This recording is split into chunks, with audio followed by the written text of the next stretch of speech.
সিনিয়ররা যা ভুল করেছেন তার একই ভুল করেন বাংলাদেশের যুবারাও। এটা কি শুধুই ভুল, না সেমিফাইনালের পেসার? কেন একই ভুল বারবার করেন তারা? সিনিয়ররাও পাকিস্তানের সাথে এশিয়া কাপে সেমিতে হেরে ফাইনালে খেলার স্বপ্ন ভঙ্গ করেন।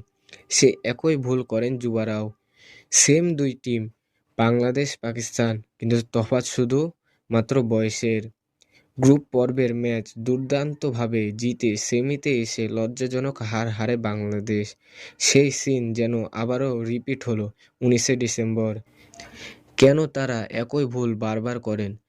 তবে বাংলাদেশের সিনিয়ররা যা করতে পারেনি তা করেই দেখিয়েছে যুবারা।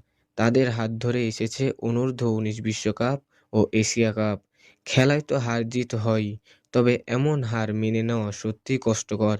শাহিদ খান, ক্রিকেট ফিল্ড।